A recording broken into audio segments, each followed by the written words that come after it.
Hello there. My name is Ryan Clayton, and it truly is the most wonderful time of year for sports, that is. College basketball is in full swing, and it's time to take a look at the pros. NBA basketball will be returning on Tuesday, December 22nd, with the Golden State Warriors at the Brooklyn Nets at 7 p.m. But before then, there is a lot to talk about, which my panel and I will be getting into. So, without further ado, this is Pirate TV's Hall Pro edition of the NBA season.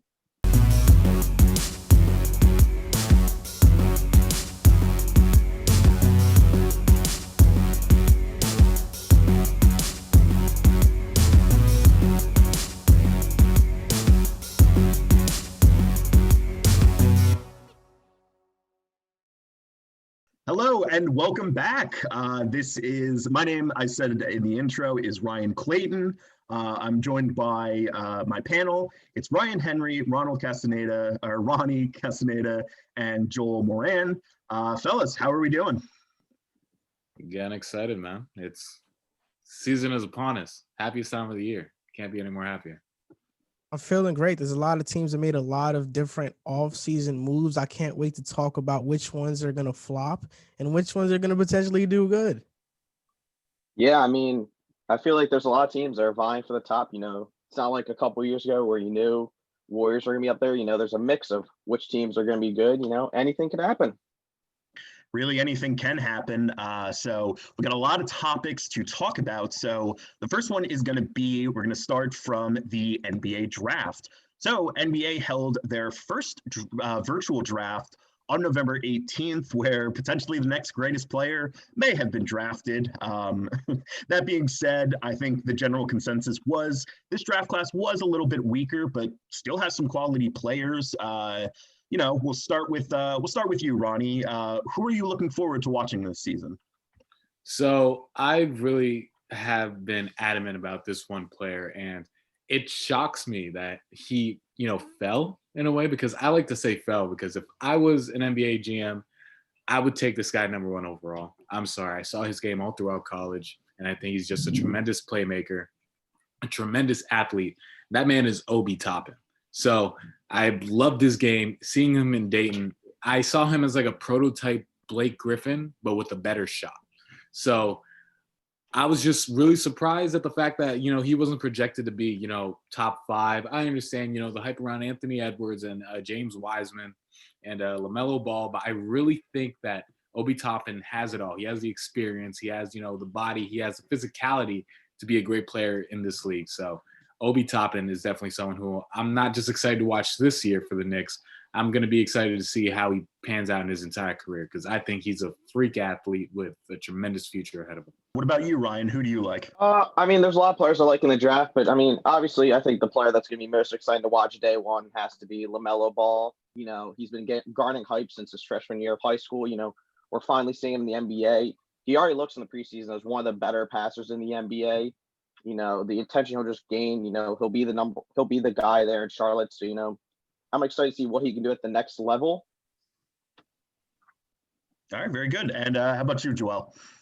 So before I get into my pick, I love those 2 picks. LaMelo brings buzz to Charlotte, and I'm excited for Obi because I'm a Knicks fan. My pick is going to be a shocker. My pick is somebody who everybody went crazy about when he got drafted this high in the draft. That player is Patrick Williams. Patrick Williams is going to be a star. Leonard Hamilton produces pros. You look at Malik Beasley, Dwayne Bacon, Devin Vassell looks really good. I think Patrick Williams is not only going to be a great defender, but I think his offense is further along than people are giving him credit for. Yeah, I think that was a really interesting pick because, you are right. You did describe that super well. It was like a lot of people were surprised by that, but then the more you looked at it, he looked like a quality player. The only other player I'll mention who I really think has a lot of potential is Okongwu, who the Hawks picked up. I really like his potential. He's going to be a backup to start off with. I don't think he'll pass Collins or Capella during the season, but he seems to have everything there. So he seems like a really great pick. It is very early to decide this, but is there anybody you're worried about? Do you see any early bust potentials in this draft class? I think Oh, okay. you want to go? Okay. You got it, Ronnie. You got it, Ronnie. So I'm gonna go out and say someone who worries me, and I always hated talking about and trying to pick a bust for the rookies, because it kind of sucks. These guys have dreams, and they have so much potential that you kind of hate wanting to pick out who can be a bust. I hope I don't burst anyone's bubble with what I'm about to say, but not Anthony Edwards. Oh my God, I'm sorry. Cole Anthony really scares me. Going into the league. Okay. Listen, usually, guys need time in college to, develop their game a lot more. And while he showed signs in the time that he did play, I don't think it was enough time to really, step up in a sense. So listen, I think he's going to a program that will treat him well in the Magic. But I think I don't want to say right now he'll be a bust, but I think it'll take a little longer for him to develop into whatever star potential that a lot of people see in him. And I guess some benefit to him would be the fact that he does have NBA DNA with his dad playing for those 90s Knicks teams. But I do think it will take a while for us to see him, really take off in a way. But by no means am I calling him a bust. I just think Cole Anthony might, take a little longer to get it going. See, I got two picks. I'm a cheater a little bit. But one of these guys will be a bust. I'm not sure which one, but one of these guys will. When I think of who could potentially bust, I think about players that are not going to have the opportunity to showcase what they can do. One of those guys is Isaac Accora, who got drafted to Cleveland. With Colin Sexton, Garland there, Kevin Porter Jr., there's going to be a lot of competition up top. And then another guy is Tyrese Halliburton in Sacramento. De'Aaron Fox is a max-level point guard. Buddy Hield is getting paid $20 million per year. He's not going to start. He's going to come off the bench. And is he better than Corey Joseph at this stage in his career? It's really up in the air. So I'm not sure if Tyrese Halliburton is going to get the opportunity to showcase himself, which is why I think he has high bust potential. It's funny, Ronnie, that you mentioned that you slipped up and said Anthony Edwards, because I feel like there's a big concern, especially at the level of his efforts. It kind of reminds me a lot of Andrew Wiggins when he got drafted. This high, talented scoring wing, but the effort wasn't always there. I'm seeing a bit on the preseason where he just looks disinterested at times, especially on the defensive side of the ball. He has the talent to be a great player, but I remember there was the quote a couple months back about saying, "Oh, he never really wanted to play basketball. He wanted to be a rapper, I believe." So there's obviously the effort concerns there, which could say why question why he was taken number one. So we're going to move next to finish off our draft coverage with the Knicks. I personally think they drafted two very good quality players, in Obi Toppin and Quickly. Of course, they picked up the greatest player, Miles Powell. So I want to ask, who are you, with Obi? Are you hyped? Are you excited about him? Or are you concerned about him at the next level? I'm hyped about his offensive talent. I'm concerned about his defense. I'm not sure where that's going to be. I like Obi a lot, but as a Knicks fan and as somebody who suffered for the past 10 years, I've kind of really had my expectations really low for the past few years and for this season included. I mean, Knicks fans went crazy after we beat the Cavs bench squad in a preseason game. So I'm not really too high on that. And honestly, I just hope Obi turns into an okay player. Yeah, I got a lot of concerns about Obi Toppin. I wasn't a huge fan of him coming into the draft. There's the age concern where he's already 22 coming in his rookie season, which can stunt his development maybe. There's obviously the shooting concerns where he did do better in his sophomore season. He shot 39% on almost 2.5 attempts. But it's not he's not great at it. It's not strength. He's solid at it. And then the Knicks roster construction, it doesn't fit his game where he needs guys shooters so he can, work more towards in the paint. Knicks are probably the opposite of that with Elfrid Payton, RJ Barrett is probably their best shooter. Kevin Knox, Julius Randle, Mitchell Robinson. So the roster isn't perfect for him either. And you always have to be concerned with guys who can't shoot and rely on athleticism, the increase of athleticism at the next level. I wish him success, but I don't know how well he'll fare in the NBA. And then just Ronnie, really quick, what are your thoughts about him? As for Obi, I think he still has the potential to have a great career. Like I said, I'm really high on him with his athleticism. However, I will say, I know there's this age discrepancy that a lot of people bring up. The reason why a lot of these seniors in college get drafted is because they're older, they're more mature, they're more experienced. So the reason why a lot of GMs draft seniors is because they think they can make an immediate impact for their team. And looking at the preseason, it looks like Obi has been doing that. So I have no problem with Obi. I think he'll find his role with the Knicks, or and throughout the future in his career. I think he'll always know his role. But what really brought me concern for the Knicks was drafting Emmanuel quickly. Because if you ask me, I think what they needed was a point guard. And don't get me wrong, Emmanuel quickly is a point guard, but I think there were better options at that position at that time. Like Peyton Pritchard was still available. Malachi Flynn was still available. So maybe Emmanuel quickly wasn't the right pick at point guard. But listen, he's a rook. He can probably develop his game, become a better passer, better scorer, but better at whatever it is that he needs to develop on. But as for everything, listen, I think Obi is the right pick, and the Knicks should be lucky they got him. But Manuel quickly, I think he has to step up a little bit. Yeah, we'll see how it works out for every team. So moving right along into offseason, there was some big offseason changes for a lot of teams, a lot of players, looking at some new homes, some new jerseys. So for this little thing, I want to know who was the team that you liked their moves in free agency? And who was a team that you really didn't like their moves or might have had a bad signing? We'll start with you, Joel. See, I really like the Portland Trail Blazers moves.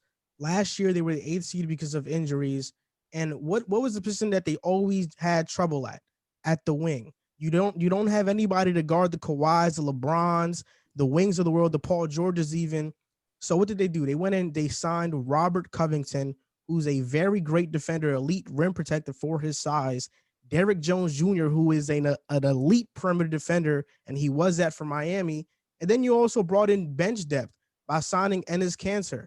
Like, their lineup is really good. You have Dame, CJ, Covington, Melo, Nurkic, Canner, Rodney Hood, Anthony Simons, Gary Trent. I mean, there are a lot of guys to like on this team, and I think they're going to surprise people this year. All right. What about you, Ryan? Who's the team you liked? Very big fans of the Sixers offseason. I mean, first of all, they got rid of Al Horford's contract, which in and of itself won them the offseason. But they drafted Tyrese Maxey, who fell to us, luckily, a point guard who can come off the bench, maybe create his own shot. Sixers really need shot creators, and they got that. They got some shooting. Danny Green, I know he's not always consistent, but he's proven in the past to be a reliable shooter. Danny Green, Seth Curry, and then they got Dwight Howard to back up at center. So, they got more shooting. They got rid of that Horford contract, and they also brought in some championship pedigree players who have that experience. All right, finish us off, Ronnie. Who you like? I like the Suns, and for the sole reason of picking up Chris Paul. First off, we saw what Chris Paul did with the Thunder. And, when the conversation of Coach of the Year came up in conversation, a lot of people were talking about Billy Donovan and, the job he's been able to do. And it's like, was it more Billy Donovan or was it more Chris Paul just taking hold of that young core, just showing them, just how to play ball and, how to, compete in such games. So the Suns, who have, had to battle so much, of a narrative with Devin Booker and people saying he's never going to win in Phoenix. He should leave. He's a star player on a really bad team. He should get out of there. After going 8-0 in the bubble and then bringing in a guy with so much pedigree and so much experience like Chris Paul to help out D-Book, I think that's a wonderful move. I don't think it's going to win him the Western Conference. Definitely not going to get him to the finals, but I could definitely see the Suns, getting a 6th seed, maybe, in the battle for a 5th seed in the Western Conference. So Chris Paul to the Suns, I think, is in and of itself the best move in all of free agency. And I think it's going to help the Suns out so much this season. Definitely a step in the right direction. To the second part of my question, was there any team that had a bad signing or you didn't think they did enough? We can start with you, Ryan. I know we want to talk to a separate segment, but I was not a huge fan of the Houston Rockets trade. For John Wall, I believe, they essentially downgraded in point guard. I don't think John Wall, there's an injury risk involved. And also, I don't think he was ever better than Westbrook. And they only got an additional lottery protected pick. So I didn't really get that trade. I think now that they're just trying to move off of James Harden and retool the roster, but I didn't think it made sense that for trading basically a clone of Russell Westbrook who has more risk instead of trying to get more younger assets or an off-ball point guard who can complement Harden. So, I mean, for me, I think the team that lost the offseason by far was the Detroit Pistons. They lost Luke Kennard. They traded him to the Clippers. They traded Bruce Brown to the Nets. I know you're happy about that, Ronnie. He's a good defender. And they let go of Christian Wood. Christian Wood has all-star potential. And you let him go to not only sign one forward, but also sign a forward/center in Mason Plumlee and Jeremy Grant. Their offseason made no sense, and there's questions all around. I guess I have two in this conversation. So I guess an individual player signing that I didn't like was Dwight Howard to the Sixers. Listen, I understand he had, such a great season for the Lakers last year, but can he duplicate that in a different system? I think whenever you play with LeBron, he does such a good job of, showing everyone their role. And I think that's what helped out Dwight when it came to, helping out in the playoffs. But now he's going to the Sixers with, first off, Joel Embiid, who is the dominant center there. And then Ben Simmons, who is a great passer. He can facilitate everyone, on the court. But I think the question comes down to if he could just duplicate that. Because first off, he has to find a new role. And then he has to get comfortable with that new role and, hope that, there's no drama within that. So I think in terms of a team, it's kind of rough to say, but I'm going to pick the Clippers, honestly, because first off, they just took a back seat while the Lakers added so much to their already deep arsenal and took nothing of that. Not to mention they took their own sixth man of the year. So that doesn't help out at all. And to, put the cherry on top, you give Paul George, the Supermax extension. Now it's time to talk about some actual basketball. We have had some preseason action. Preseason has been underway since, I believe, December 11th. I feel like this year with the preseason, I could be wrong, but there's been so much hype around it because I think sports is so precious right now with everything going on. Would you agree that there is more hype around this preseason than in past years? Yeah, I think there's definitely a little bit more hype. I think it's also the presence of social media and media outlets constantly posting highlights of whatever goes on. I think there's an element of that too. I couldn't stop hearing about Taylor Horton Tucker like he's some superstar. But needless to say, I think there is more hype around this preseason than others past. Yeah, I gotta agree with that. Honestly, the preseason has been hyped a lot more to the point where now I'm watching. I usually don't watch. I just check the stat sheets after and see, who's, performing how well. Because listen, the preseason is the preseason. I mean, if we were going after the preseason, then do you guys remember how Anthony Bennett performed in the preseason? When he was drafted number 1 overall? And now, I mean, no one knows where he is anymore. So I really don't think, preseason should be taken as that big of a deal. But like you said, Ryan, sports are so precious right now, and people are so hungry for basketball. So listen, I'm watching the preseason. I'm happy with what I'm seeing. It's basketball. Yeah, I gotta agree with them because Ryan, you said sports are precious, but also there's the fact that there's certain teams that people just haven't seen. They haven't seen their favorite team since almost March. So, it's been 9 months since they've seen them. They're getting the return of certain players. KD's finally coming back. Steph Curry is returning for what seems like that's been almost 2 years. So it's just the aspect of sports being so precious. And also, certain fans haven't seen their teams play in 6, 7, 8, 9 months. Yeah. So moving on, similar to how I did off season, give me a player or, a team that you've been really impressed with in the preseason and a team who has not impressed you as much. I'll just be a homer with this one, and I'll say the Knicks. I was not expecting big things from this roster. I mean, our starting lineup is Alfred Payton, RJ Barrett, Alec Burks, Julius Randle, and Nerlens Noel. Not much to be excited about that, but I was pretty impressed with our young lineup that closed the game out of Quickly, Knox, Barrett, Toppin, and Mitchell, and they got the comeback win. So I still have my expectations ridiculously low for this season, but hopefully the young guys can develop during this time. I think a team that I, was really surprised would have to be the Charlotte Hornets. I didn't really expect Gordon Hayward to, play as well as he did. Then again, like we were talking about, it's the preseason, but it looks like he fits that system really well. But the main reason why I'm so excited is because of LaMelo Ball. Listen, I probably should have said this earlier when we were talking about who we thought was going to be a bust. I'm not the biggest fan of LaMelo Ball. I kind of, before this draft, I was talking about, he's going to end up like his brother, a super high ceiling that he may never reach and may never even get close to reaching. But I mean, listen, no points in the first game, but some flashy assists. And it looks like he knows how to fill the stat sheet, with the rebounds and assists. So it's nice to know that he's, smart enough to understand that if he can't get the scoring done, he has to, help out his team in some other way. They've only played one game. Maybe I'm just being a homer for this, but I was impressed with the Sixers outing against the Celtics. I mean, I think a lot of the issues that they faced last year with shot creation and shooting, like it just felt like alleviated. Shake Milton went off, and Shake Milton had a great third quarter. He can hopefully will be someone that can contribute off the bench for this team. Tobias played well. Ben obviously played well. Tyrese Maxey in the later minutes, he was ending the game. He impressed as someone.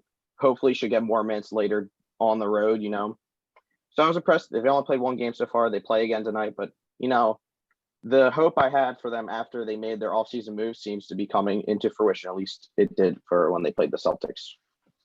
Well, with two of the three answers being homers, I'll go homer as well. For me, I have loved the Hawks and the Hawks bench effort. I mean, we never really time to get into it during offseason, but like their offseason moves have turned them into like they were a lottery team. And now I would say they are, I don't even know if dark horse, like they're probably going to make the playoffs in the East. Really, what I liked from the Hawks is their bench effort. I mean, they upgraded in all sorts of area, but the bench really seems to be firing on all cylinders. So I have loved that from them. Kind of to conclude preseason, if there is a player or a team that you've noticed that you haven't really been impressed with or had, has not been playing up to scuff, is there any player or team who you think has not been playing well? The team, you could go first, Ronnie. So I'm going to go out and say the Minnesota Timberwolves. First off, we talked about Anthony Edwards. Hasn't really been impressive, compared to all the other players taken in this draft. And it doesn't, make it even better that he went number one overall. So that's kind of scary. But like I said, he's a rookie. He'll, find his way. But what really scares me is the fact that just the team in general, because I think D'Angelo Russell is my favorite player in the league. Okay, I'll go out and say that. So maybe I'm being a little bit of a homer here, but I expect so much from the Timberwolves because of, the whole Cat and D'Lo dynamic. And when you add a star or potential star in Anthony Edwards, it's supposed to help you guys out immediately. And it hasn't really been showing out like that. So I think they can get it, flip it around 180 when the season comes. But as of what I've seen in the preseason, it hasn't really been impressive. What I'll go with is an easy pick. The Clippers. The Clippers are 0-3 to start out this preseason. Kawhi and Paul George have logged in big minutes, but they just do not look like they are meshing well. The entire team is not meshing well together so far. And we know after last season's debacle, blowing a 3-1 lead to the Nuggets, there are some chemistry concerns with them. And I think this preseason so far is solidifying all of those concerns that people have about their chemistry that they showed in the playoffs. Joel, you mentioned, this team looks like it just hasn't recovered since blowing that 3-1 lead.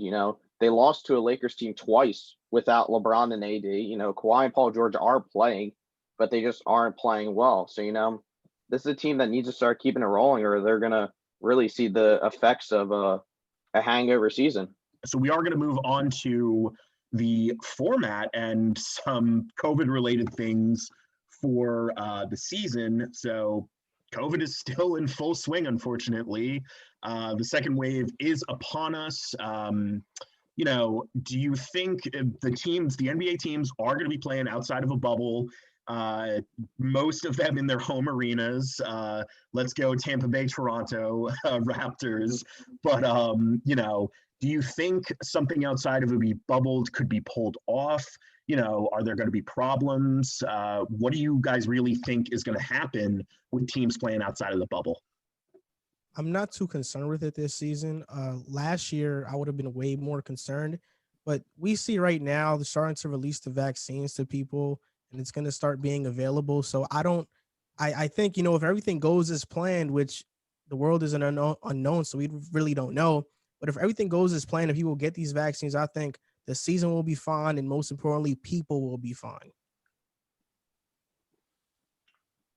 Yeah, I gotta agree. I think that I wouldn't be super concerned. I think there's obviously going to be, a couple players obviously missing games due to it. But, as Joel said, vaccines starting to roll out, people should be getting access to it more. But also, I think the NBA is just proven compared to especially the MLB and the NFL, that they've handled COVID better. I trust Adam Silver and his management of the situation more than I trust Rob Manfred of the MLB and Roger Goodell of the NFL. So I don't think there'll be any team outbreaks like we've seen in those two sports. But, and with obviously the momentum of, the vaccine starting to roll out, so hopefully it won't spread as much. But I wouldn't be super concerned. Obviously, players are going to get it, but, I wouldn't expect a huge team outbreak. See, I kind of think this will fall in the same realm as, what has happened throughout the NFL this season. So obviously the NFL has had, both minor and major outbreaks within teams. And I think that's kind of inevitable with everything we're seeing. Obviously, Joel, like you mentioned, the vaccine is coming out, but it is going to take a while before, they give it out to the public unless, they deem, sports a priority thing and they give it out to all the athletes, which I don't know if that'll happen. But obviously, I think there's, so many question marks and so many fears when it comes to that.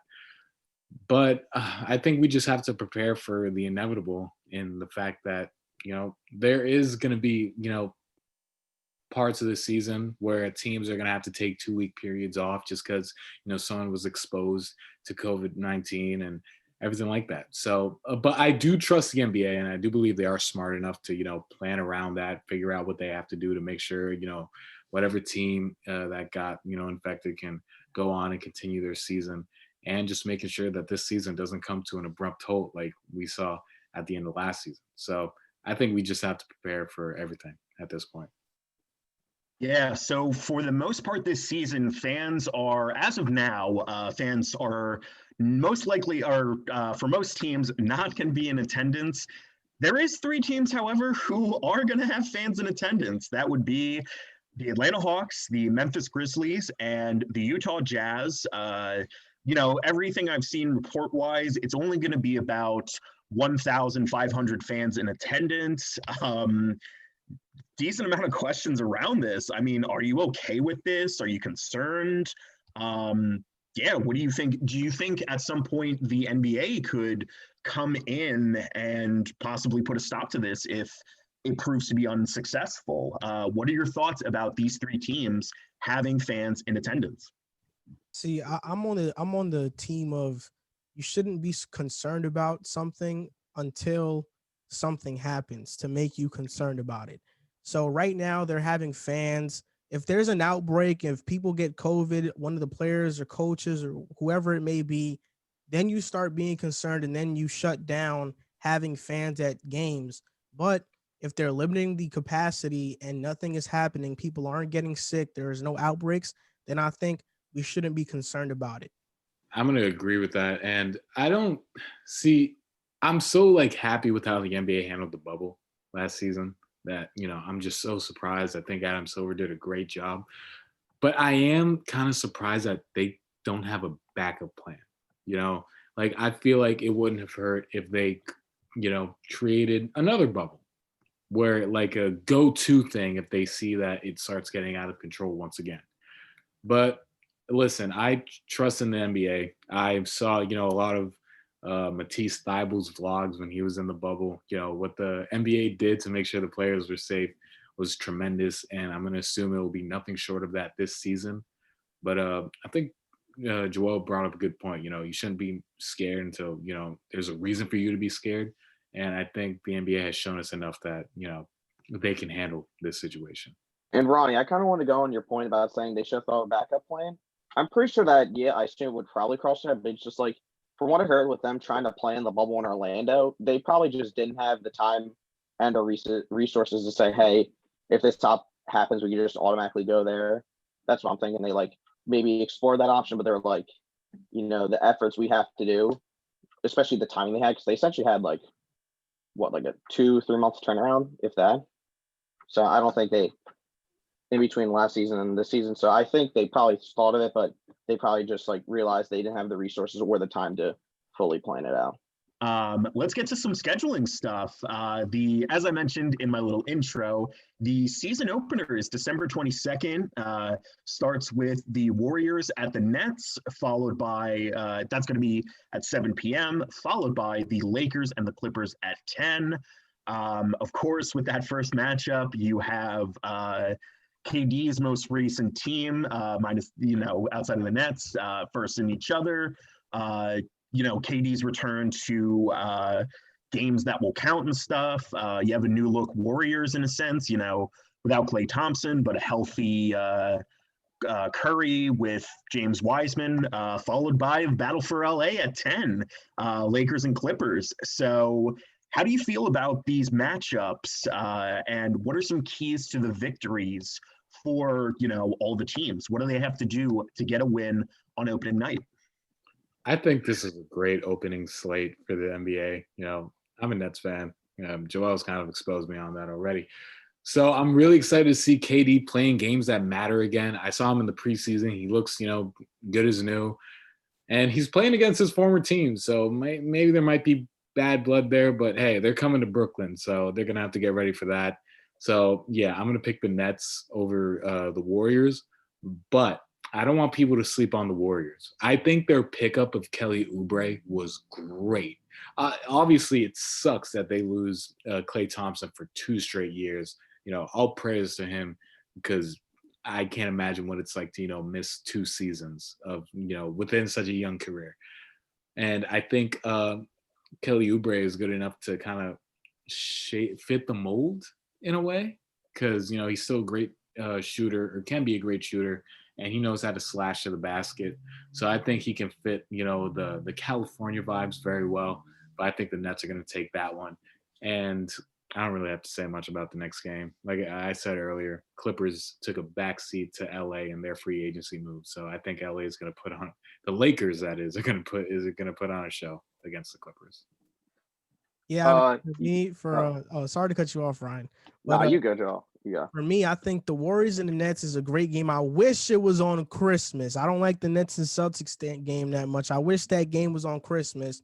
But needless to say, I think the key for victory for both teams is, for the Warriors, is Steph going to get hot.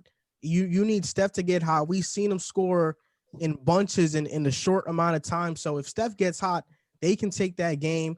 But for the Nets, I think their depth is just way too much.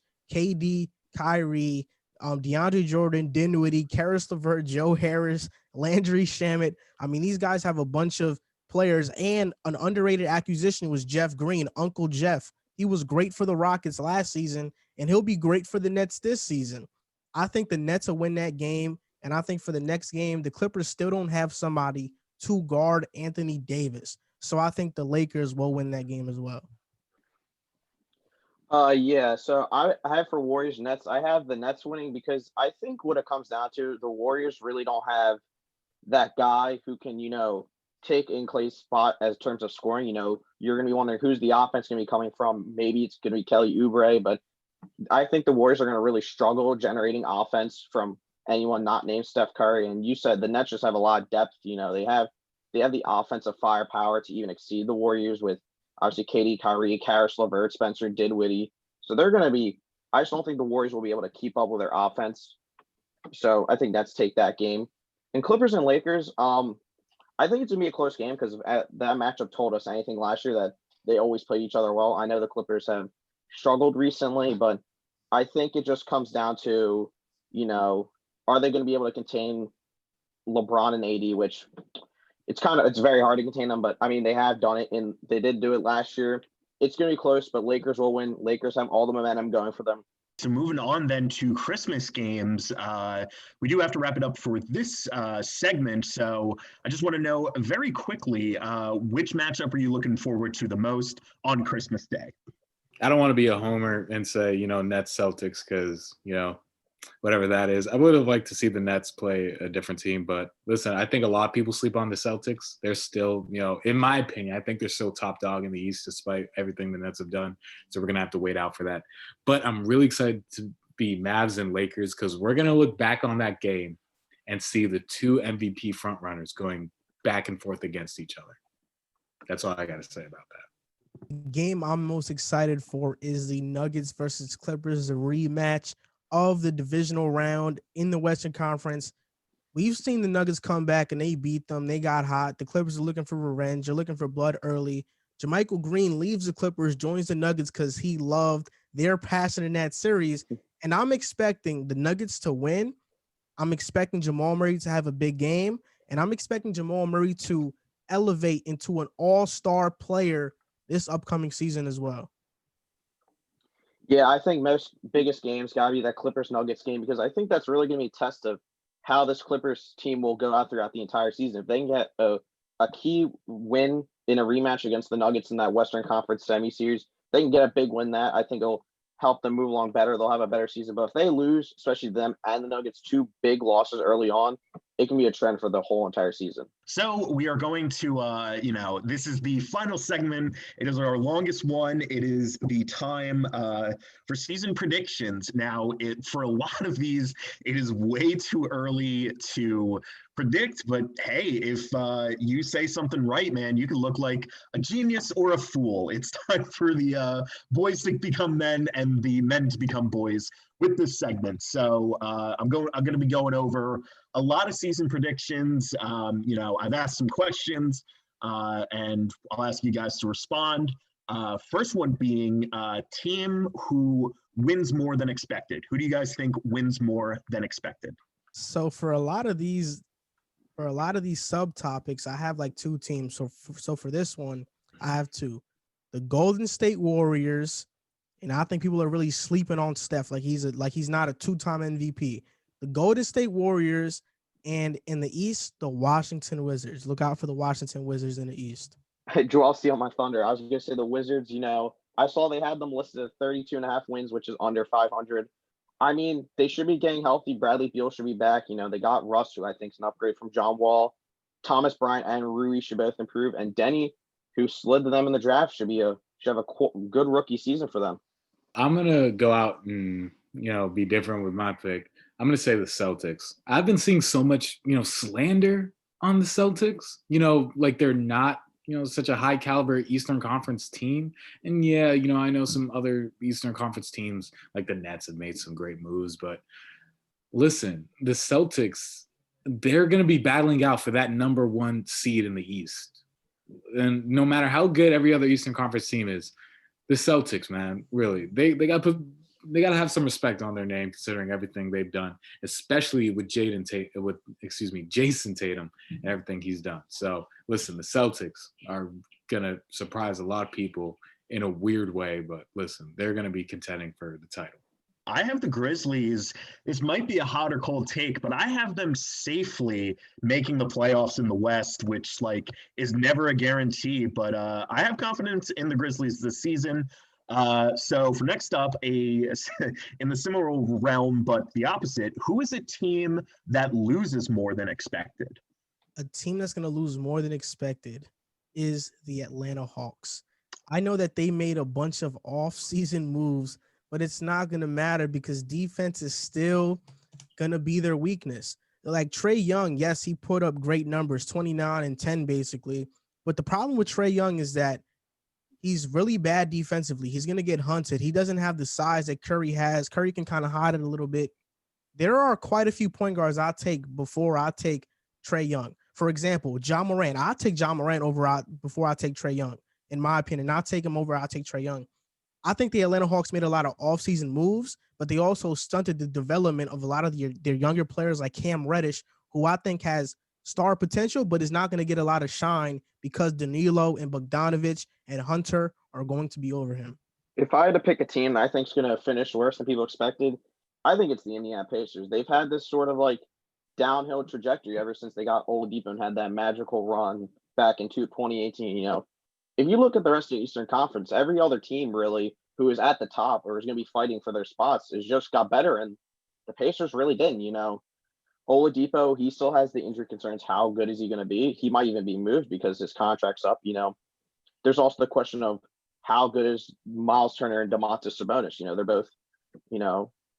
both both big men who we've seen, you know, aren't the greatest complementary. They always do better when one's not healthy. So, you know, a lot of teams improved. The Pacers really didn't. Pick the Miami Heat here. Yeah, I know they're coming off a finals appearance, but I think it's safe to say that that team was, you know, had a little bit of magic to them.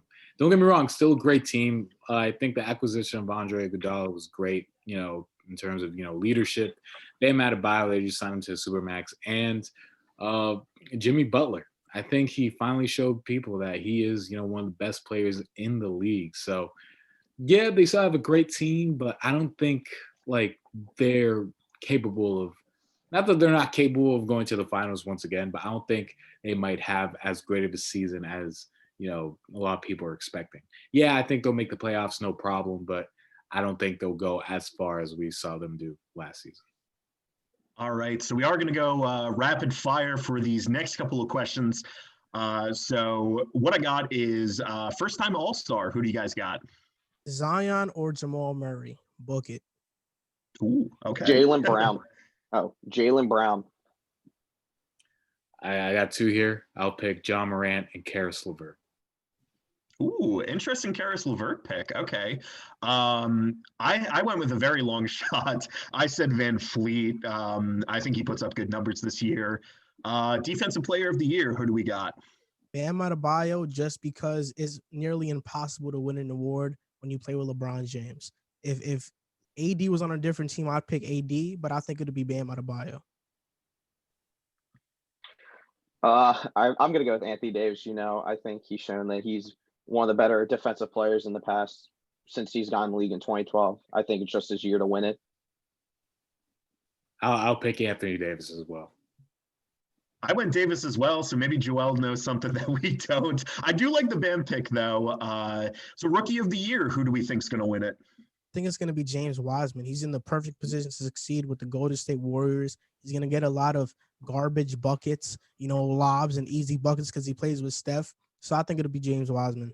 I'll pick Obi Toppin here. I think, like I said, he's a freak talent. So, and he's playing for the Knicks, so there's not much, you know, star power taken away from, you know, his attention. LaMelo Ball, he's the pseudo number one option in Charlotte. He's going to have all the highlights posted of the great passes. I think he's already come in the league as one of the best playmakers, you know, going to be number one guy there. I think he's going to thrive. The best chances are either LaMelo or Obi Toppin. This is an interesting one because I believe Ronnie kind of alluded to it, but who do we think's winning MVP this year? Luka Doncic is winning the MVP this year. Listen, unless, you know, Giannis averages like 50, 20, and 20, he's not going to win MVP for a third straight year. So I do like Luka, but I'll take my chances with LeBron becoming the oldest MVP in NBA history this season. I'll go with a bit of a dark horse candidate. I'll go to Nikola Jokic. That is a different one, but I think it's fair. I had Luka as well. I think he's got the best chance, but we'll have to see. All right, so we're finishing it up with the both Eastern and Western Finals matchups. So who do you think is going to be in the Eastern Conference Finals and who comes out of the East? So for the Eastern Conference Finals, I think it'll be the Nets versus the Celtics. And I think the Nets will come out of that series and go to the finals. Yeah, I got the Nets taking out the Celtics in 6. I have the Bucks over the Heat in 7. I think Giannis is finally going to reach the finals. Whew, okay, that would be an interesting matchup. I'm glad someone went with something different because I had Celtics Nets as well. I have the Celtics winning, though. I think they finally get over the hump this year. We'll have to see. Western Finals matchup, who do we got? Lakers versus Clippers, going with the pick that was supposed to be last year. And I think the Lakers win this one as well. I'll go Lakers, Mavs. I think Luka is going to be able to do it. He's not going to be able to bring them to the finals. I have the Lakers winning in 6, but I think Luka is going to be good enough to get them to the conference finals. I have Lakers over Nuggets again. I don't think the Nuggets have the talent or the defense to match LeBron and AD, but I think they'll find their way to make the Western Conference Finals again. The Lakers will beat them. The Ryan connection on this one. I have Lakers. Here's the thing with my pick, though. I have most likely, I think it'll be Lakers and Nuggets. But honestly, I could see, it's going to be the Lakers. And then they could be versing either the Nuggets, the Warriors, maybe the Clippers. But either way, I think it's Lakers out of the West. All right, so championship matchups. Who do we got? Who is going to be the champion this year? Sorry, Ronnie. It's going to be the Lakers. The Nets are not winning the championship this season. I don't know if they're going to win it with this duo of KD and Kyrie. I think the Lakers, they got better from last year, and they were pretty dominant in their playoff run, and they managed to get better. I think the Lakers too, Pete. I might be, a crazy Jets fan, but I'm more realistic when it comes to the Nets. So I got the Lakers taking out the Nets in the finals. I'm also fully prepared for this KD Kyrie experiment to blow up in Brooklyn's face and not, translate to any championships. I got the Lakers in it's either 5 or 6. I'm going to go with 6. I think Brooklyn will take 2 games at home.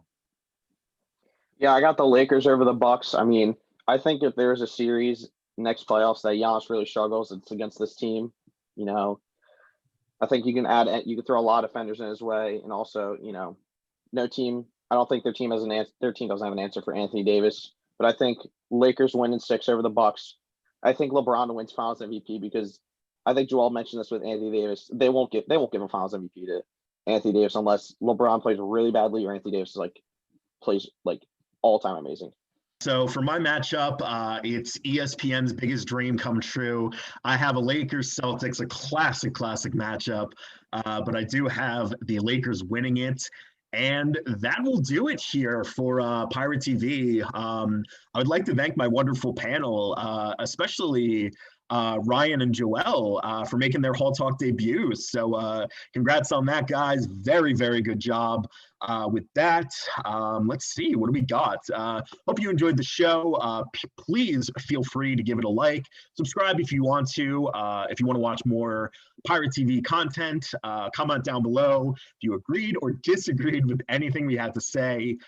Special thanks to our producer, Liam Plate, and executive producer Christian Gardner. Once again, this has been Ryan Clayton, Ryan Henry, Ronald Castaneda, Joel Moran for Pirate TV, signing off.